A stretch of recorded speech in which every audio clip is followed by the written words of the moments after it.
آسان درس قرآن نحمده ونصلي ونسلم على رسوله الكريم اما بعد فاعوذ بالله من الشيطان الرجيم بسم الله الرحمن الرحیم ویل للمطففین، بربادی ہے ناپ تول میں کمی کرنے والوں کے لیے، الذین اذا اکتالوا علی الناس یستوفون، جب وہ لوگوں سے ناپ کر لیتے ہیں تو پورا پورا لیتے ہیں، وَإِذَا كَالُوهُمْ أَوْ وَزَنُوهُمْ يُخْسِرُونَ، اور جب لوگوں کو ناپ کر یا تول کر دیتے ہیں تو ان کو نقصان پہنچاتے ہیں۔ أَلَا يَظُنُّ أُولَئِكَ أَنَّهُمْ مَبْعُوثُونَ، کیا وہ اتنا خیال بھی نہیں کرتے کہ انہیں قبروں سے اٹھایا جائے گا ایک بڑے دن کے لیے، یوم یقوم الناس لرب العالمین، جس دن لوگ جواب دہی کے لیے کھڑے ہوں گے پروردگار کے عالم کے سامنے۔ گزشتہ کل بھی ان 6 آیات کی مختصر تفسیر آپ کے سامنے عرض کی تھی کہ دور جاہلیت میں صرف عقائد میں ہی بگاڑ پیدا نہیں ہوا تھا، بلکہ معاملات میں اور کاروبار میں بددیانتی اپنے انتہا کو پہنچی ہوئی تھی۔ قرآن کریم کو اگر آپ پڑھیں گے تو قرآن کریم میں صرف عقیدے کی اصلاح پر ہی زور نہیں دیا، بلکہ ہر انسان کو اپنے معاملات میں دیانت اور امانت کی بھی تلقین کی ہے۔ اہل مکہ کہ جن کا پیشہ ہی تجارت تھا، جیسے آپ نے حضور علیہ الصلوۃ والسلام کی سیرت مبارکہ میں سنتے ہیں کہ مکے سے شام اور اس طرح وہ یمن میں اور تجارت کے لیے وہ سفر کیا کرتے تھے، اور بڑے بڑے کاروباری اور تجارتی پیشہ افراد وہاں موجود تھے مکے میں۔ تو اہل مکہ کہ جن کا پیشہ ہی تجارت تھا، لیکن ان کے ہاں اس قسم کی خرابیاں بھی اپنے شباب پر تھیں کہ اس کاروباری بددیانتی سے باز آنے کی جب قرآن کریم نے انہیں نصیحت کی اللہ رب العالمین نے، تو اس کے لیے پر جلال انداز اختیار فرمایا ویل للمطففین، فرمایا جو یہ ناپ تول میں کمی کرنے والے ہیں، تو فرمایا ایسا کرنے والوں کے لیے ہلاکت اور بربادی ہے، ان کے مقدر میں رنج و غم ہی ہے، ان کی آگے تاریخی ہے۔ فرمایا آخرت میں جو ان کو سزا ملے گی وہ تو ملے گی، لیکن اس دنیا میں اس کاروبار جس کو وہ چلا رہے ہیں، فرمایا اس بددیانتی کی وجہ سے اس کے برے اثرات کاروبار کو ٹھپ کر کے رکھ دیں گے۔ جب لوگوں کو ایسے شخص کی بددیانتی کا پتہ چلے گا تو فرمایا کوئی گاہک کبھی اس کا رخ نہیں کرے گا۔ یہ سب ہم اپنے اوپر بھی اپلائی کر کے دیں گے، یہ ان کے بارے میں نہیں، یہ قرآن کیونکہ سب کے لیے ہدایت اور نصیحت ہے، تو ہم اپنے اوپر بھی اس کو رکھ کر اپلائی کریں۔ ہم میں سے بھی تو کوئی ایسی بددیانتی نہیں کرتا، تو اس کے نتائج یہ مل سکتے ہیں۔ فرمایا کہ کوئی گاہک کبھی اس دکان کا رخ نہیں کرے گا، اور یہ سارا دن مکھیاں بیٹھا مارتا رہے گا، اور انجام کا غربت اور تنگدستی اس کا مقدر بن جائے گا۔ فرمایا صرف وہی تاجر کامیاب ہوتے ہیں کہ جس کی دیانت داری پر لوگوں کو پورا اعتماد ہو، وہ ہمیشہ وہ تاجر کامیاب ہوتا ہے۔ اور صرف اخروی کامیابی نہیں، بلکہ فرمایا تو تمہاری دنیاوی فلاح کا انحصار بھی اسی پر ہے کہ تم یہ ذلیل خسیس حرکت کرنے کو چھوڑ دو۔ قرآن کریم میں جا بجا اس فعل شنیع سے باز آنے کی تاکید کی گئی، جیسے گزشتہ کل بھی میں نے آپ کے سامنے رکھا تھا کہ حضرت شعیب علیہ السلام کی قوم کی جہاں تباہ کاریاں آپ نے پیچھے سنی ہیں، وہاں یہ بھی ان کی بھی یہی حرکت تھی کہ وہ کاروباری بددیانتی کیا کرتے تھے، اور کاروباری بددیانتی اللہ کو پسند نہیں، اور حضرت شعیب علیہ السلام کی قوم کو بھی کاروباری بددیانتی کی وجہ سے ان کو برباد کر کے رکھ دیا گیا تھا۔ یہاں پر یہ یاد رکھیے گا کہ اس قسم کے جرائم کی سزا تو دنیا میں بھی ملتی ہے اور آخرت میں بھی ملے گی، لیکن ایسے ہی ایک حدیث پاک میں آپ کے سامنے رکھتا ہوں کہ جس میں میرے آقا علیہ السلام نے کیا ارشاد فرمایا کہ یہ 5 دنیا میں ہی یہ سزائیں 5 مل جاتی ہیں، اگر یہ 5 جرم پائے جائیں تو 5 سزائیں دنیا میں ملتی ہیں۔ حدیث پاک سنیے، حضرت عبداللہ بن عباس رضی اللہ عنہما روایت کرتے ہیں کہ نبی کریم صلی اللہ تعالی علیہ وسلم نے ارشاد فرمایا کہ ان 5 چیزوں پر یہ 5 سزائیں ملتی ہیں۔ نمبر 1، جب قوم عہد شکنی کرتی ہے تو اللہ تبارک و تعالی اس پر دشمن کو مسلط کر دیتا ہے۔ آج یہ بات بھی ہم دیکھیں کہ جب بندہ کوئی بھی چاہے کوئی سی بھی قوم ہو، وہ اللہ کے عہد کو توڑتی ہے یا بندوں کے عہد کو توڑتی ہے تو فرمایا اللہ اس پر دشمن کو مسلط کر دیتا ہے۔ نمبر 2، جو قوم اللہ کے احکام کے خلاف فیصلہ کرتی ہے تو فرمایا اللہ تعالیٰ ان کو تنگ دست کر دیتا ہے۔ آج یہ قوم بحیثیت قوم دیکھیں کیسی تنگ دست کر دی گئی۔ نمبر 3، جس قوم میں بدکاری عام ہو جاتی ہے تو فرمایا کہ اللہ اس میں طاعون کو پھیلا دیتا ہے، یعنی اس قوم میں طاعون پھیل جاتی ہے۔ نمبر 4، جو قوم اپنے ناپ تول میں کمی کرتی ہے وہاں زرعی پیداوار میں برکت نہیں ہوتی، یہ جو اناج وغیرہ ہے۔ نمبر 5، اور قوم قحط سالی میں مبتلا ہو جاتی ہے۔ نمبر 5، جو قوم زکوٰۃ نہیں دیتی اللہ تبارک و تعالی ان پر بارش نازل نہیں کرتا، یعنی جب قوم زکوٰۃ دینے سے رک جائے تو وہاں بارشیں نہیں ہوتی۔ اللہ یہ 5 جرم سے ہمارے اس پاکستان کی قوم کو بھی اللہ امت مسلمہ کے ہر فرد کو محفوظ فرمائے اور ان 5 باتوں سے ہم بچیں۔ اسی طرح جب نبی کریم صلی اللہ علیہ وسلم ہجرت کر کے مدینہ طیبہ تشریف لائے تو علماء فرماتے ہیں وہاں کے لوگ اس عادت کا بھی بری طرح شکار تھے، لیکن جب انہوں نے یہ آیت کریمہ سنی تو فرمایا تب ایسی انہوں نے توبہ کی کہ آج تک فرمایا اہل مدینہ میں کوئی تاجر کم ناپنے میں کم وہ تولنے میں آپ کو آج بھی نہیں ملے گا، یعنی آج بھی مدینہ شریف میں جو بھی تاجر ہے وہ نہ کم تولتا ہے نہ کم ناپتا ہے، یعنی آج بھی یہ اس آیت کریمہ پر عمل ہو رہا ہے، اور جہاں پر بھی یہ عمل ہے وہاں اس کی برکتیں سب کو مل رہی ہیں۔ پھر اللہ رب العالمین نے ارشاد فرمایا کہ یوم یقوم الناس لرب العالمین، جس دن لوگ جواب دہی کے لیے کھڑے ہوں گے پروردگار کے عالم کے سامنے، تو فرمایا کہ ان کفار کے دل میں روز قیامت کی باز پرس کا کوئی خوف نہیں، اگر اس بڑے دن جس کو پیچھے 5ویں آیت میں کہا لیوم عظیم، ایک بڑے دن کے لیے، یعنی فرمایا اگر اس بڑے خوفناک اور ہولناک دن کی آمد پر ان کا ایمان ہوتا تو جب اگلے پچھلے سب لوگ اللہ کے بارگاہ میں حاضر کیے جائیں گے اور ان سے ان کی بدعمالیوں پر باز پرس ہوگی تو فرمایا یہ لوگ اس طرح بے خوف ہو کر ان جرائم کا ارتکاب نہ کرتے،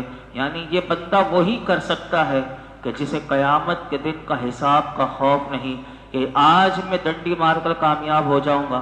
آج میں بظاہر تھوڑا پیسہ کما لوں گا زیادہ،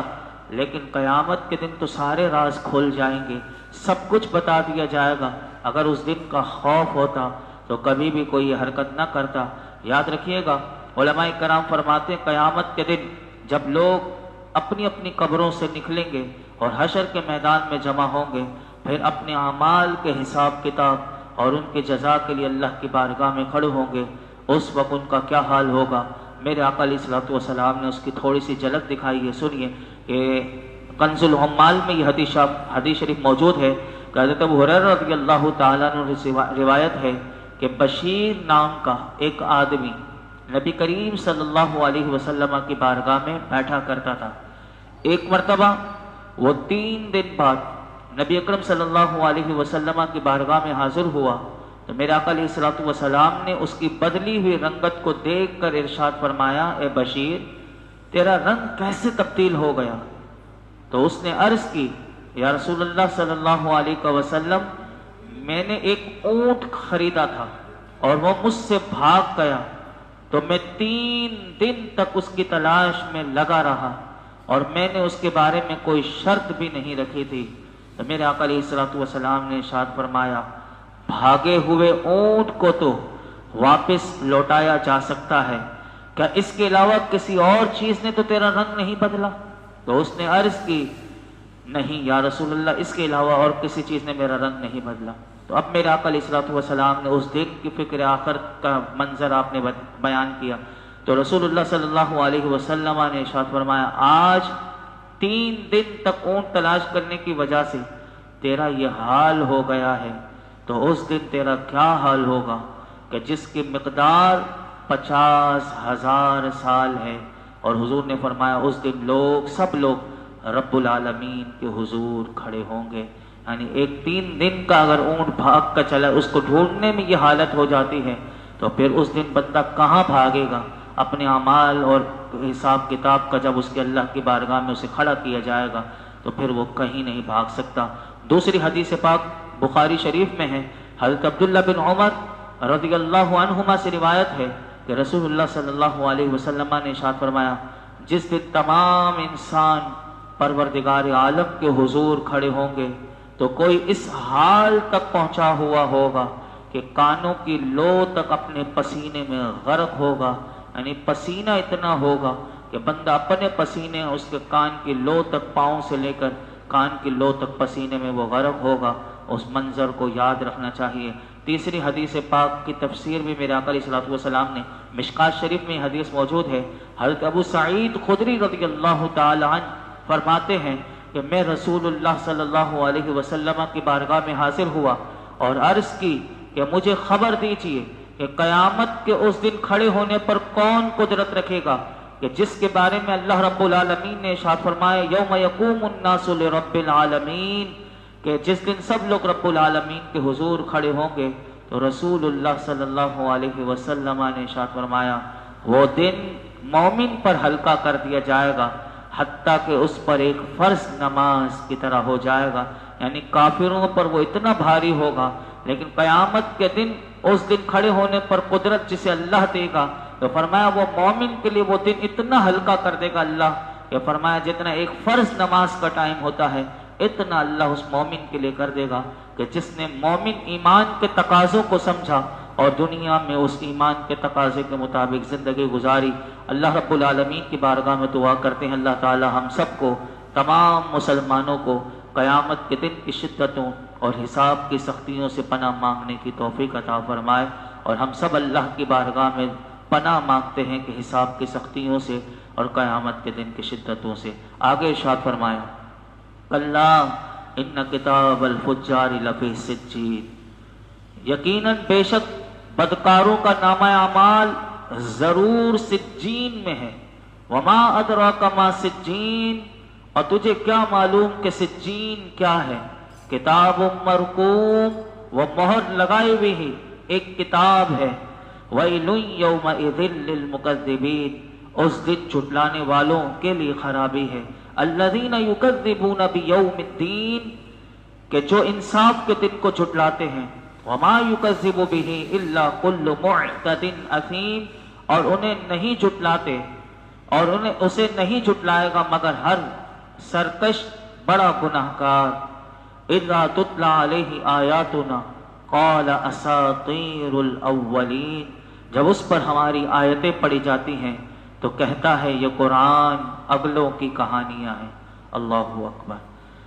اللہ رب العالمین نے ارشاد فرمایا کہ وہ یہ نہ سمجھے کہ قیامت تو عرصہ دراز کے بعد برپا ہوگی. اب جیسے ناپ تول میں کمی کرنے والوں کا جو ذکر کیا، جو قیامت کا انکار کرنے والا ہے، اب بندہ کسی کے ذہن میں آ سکتا ہے کہ وہ تو بڑے عرصے دراز کے بعد برپا ہوگی. اس وقت کسے یاد رہے گا کہ کسی نے کیا کیا؟ وہ صحیفے کہ جن میں اس کے نامہ اعمال لکھے جا رہے ہیں، اگر بندہ یہ سمجھتا ہے کہ وہ سیاہ ہو بوسیدہ ہو کر پھٹ جائیں گے تو اللہ رب العالمین نے اس غلط فہمی کو دور کر دیا. یعنی اس غلط فہمی میں بھی نہ آتا. شیطان یہ بھی وسوسہ بندے کو ڈال سکتا ہے کہ جس میں نامہ اعمال لکھے، جیسے بندہ سمجھتا ہے جو لکھا گیا وہ تو بوسیدہ ہو جاتا ہے، پھٹ جاتا ہے. یعنی ایسی کتابیں ہوتی ہیں، وہ صحیفے ہیں. تو بندہ اگر دنیا پر قیاس کر کے اسے نہ سمجھے تو فرمایا اس غلط فہمی کو دور کر دیا اور فرمایا کہ جب یہ مر جائیں گے تو ان کا سلسلہ اعمال ختم ہو جائے گا. اس کے تمام اعمال اللہ فرماتا ہے اس بڑے دیوان میں محفوظ کر دیے جائیں گے. اس لیے ان کے کرتوتوں کے فراموش ہونے یا ان صحائف کے بوسیدہ ہو جانے کا سوال ہی پیدا نہیں ہوتا. فرمایا کہ بے شک وہ کتاب کہ جس میں کافروں کے اعمال نامے لکھے ہوئے ہیں سب سے نیچی جگہ سجین میں ہے، اور تم اس جگہ کی حقیقت کو نہیں جان سکتے کہ وہ کتنا ہولناک اور ہیبت کا مقام ہے. اور کافروں کا اعمال نامہ اللہ فرماتا ہے مہر لگائی ہوئی ایک کتاب ہے کہ جو نہ مٹ سکتی ہے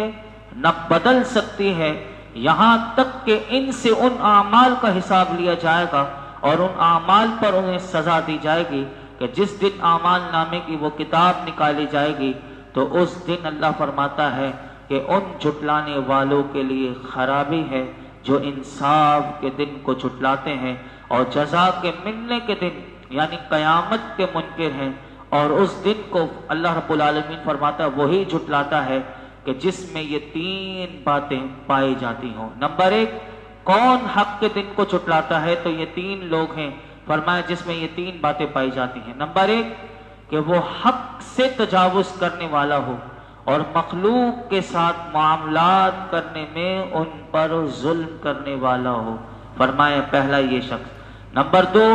اپنے افعال اور اپنے اقوال میں اللہ کی نافرمانی کر کے گناہوں میں منہمک ہو۔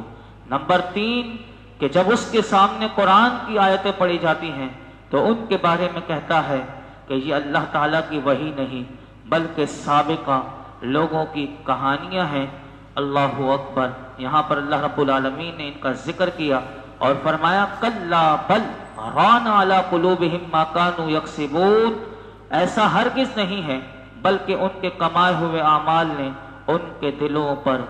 زنگ چڑھا دیا ہے۔ یعنی اللہ رب العالمین فرماتا ہے کہ اس سرکش اور گناہگار کا یہ کہنا غلط ہے کہ قرآن تو سابقہ لوگوں کے قصوں اور کہانیوں کی بات ہے، یعنی اس طرح کی باتیں کر کے اس کا اثر اپنے اوپر نہیں ہونے دیتے۔ تو فرمایا اصل بات یہ ہے کہ ان کے کفر اور ان کے شرک جیسے برے اعمال کی شامت کی وجہ سے ان کے دل جو ہیں وہ زنگ آلود اور سیاہ ہو گئے ہیں، اسی وجہ سے وہ حق کو پہچان نہیں سکتے۔ یہاں سے علماء کہتے ہیں کہ یہ آیت کریمہ سے معلوم ہوا کہ گناہ جو ہیں وہ دل کو میلا کرتے ہیں اور گناہوں کی زیادتی یعنی گناہوں کی کثرت یہ دل کی زنگ کا باعث ہے، جیسا کہ میرا آقا علیہ الصلوۃ والسلام کی حدیث پاک ہے جس کو ہم بار بار سنتے ہیں کہ حضرت ابو ہریرہ رضی اللہ تعالیٰ عنہ روایت کرتے ہیں کہ رسول اللہ صلی اللہ علیہ وسلم نے ارشاد فرمایا کہ جب بندہ کوئی گناہ کرتا ہے تو اس کے دل پر ایک سیاہ نقطہ پیدا ہوتا ہے، جب وہ اس گناہ سے باز آ جاتا ہے اور توبہ اور استغفار کر لیتا ہے تو اللہ اس کے دل کو صاف کر دیتا ہے، یعنی اس کا دل صاف ہو جاتا ہے۔ پھر اگر وہ گناہ کرتا ہے تو وہ نقطہ بڑھتا ہے یہاں تک کہ پورا دل اس کا کالا سیاہ ہو جاتا ہے، اور فرمائے یہی رانا یعنی وہ زنگ ہے کہ جس کا اس آیت کریمہ میں ذکر ہوا، اور اگلی آیت کریمہ بھی کل ہم سماعت کریں گے کہ ایسے لوگوں کو کافروں کو جو سزا ملے گی یعنی اتنی بڑی سزا ہوگی کہ جس سے بڑی سزا کوئی نہیں ہو سکتی، وہ کل اگلی آیت میں اس کا ذکر آ رہا ہے۔ لیکن یہاں پر میں صرف آخر میں یہ بتا دوں کہ سجین کیا ہے جو ابھی آپ نے سماعت کیا، تو یاد رکھیے کہ سجین کے بارے میں بہت کچھ کہا گیا کیونکہ وقت ہمارا مکمل ہو گیا، لیکن قرآن کریم نے اس سجین کی وضاحت خود کر دی ہے کہ یہ اس کتاب کا نام ہے کہ جس میں کافروں کے جو اعمال نامے ہیں، اعمال سیئہ ہیں، اس میں لکھ کر اس کو محفوظ کر دیے گئے ہیں۔ اور یہاں حدیث پاک میں اگر آپ دیکھیں تو یہاں پر یہ بھی بات علماء نے لکھی کہ سجین ایک جگہ کا نام بھی ہے جہاں دوزخیوں کی روحیں